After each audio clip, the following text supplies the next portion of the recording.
High atop the cliffs of the Emerald Coast sits Crestwood Academy. To the outside world, it's an architectural marvel of glass and gold. But to those inside, it's a battlefield.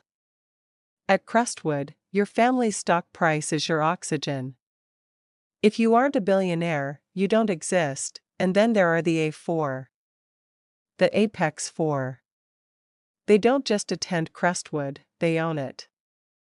Their families control the media, the banks, and the very ground the students walk on.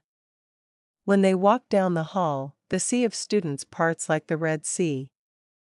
They are beautiful, they are untouchable, and they are cruel. First, there's Xander Sterling, the Crown Prince.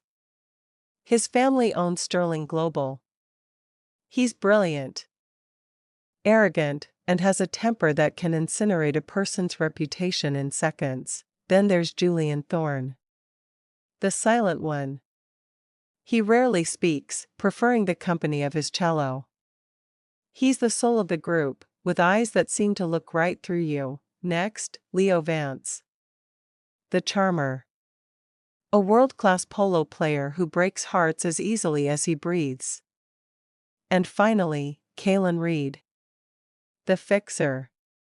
If the A4 has a problem, Kalen makes it disappear. They ruled without challenge. That is, until Maya Brooks walked through the gates. Maya wasn't supposed to be there. She was a legacy scholarship student, the daughter of a humble florist who once saved the school's founder. She wore a hand-me-down uniform and carried a backpack held together by pins.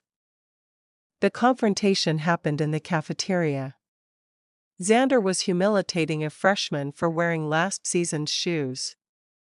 The room was silent, everyone looking at their plates. But Maya stood up. The sound of her chair scraping against the marble floor sounded like a gunshot.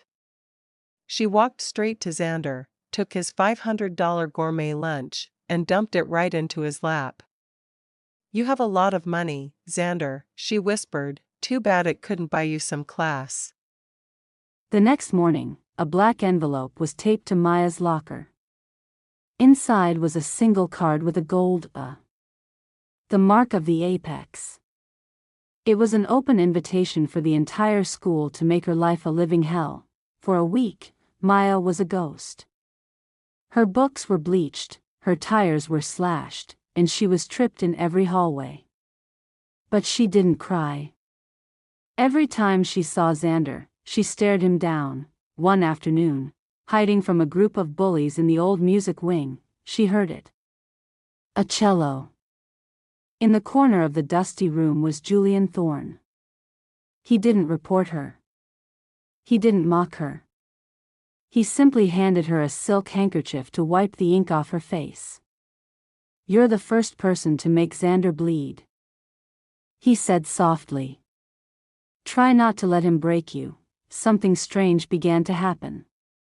Xander Sterling, the boy who had everything, couldn't stop thinking about the girl who had nothing. He found himself watching her in the library. He found himself angry when other people bullied her. He didn't know it was love, he thought it was an obsession for revenge. He ordered his guards to bring her to his private lounge. He offered her a deal: apologize, admit I'm the boss, and I'll make the mark disappear. "I'll even buy your family a new house," Maya laughed in his face. "I'd rather live in my shack with my pride than in a palace with a monster." That was the moment the gilded throne cracked. Xander didn't feel insulted. He felt captivated, but Crestwood is a place of shadows.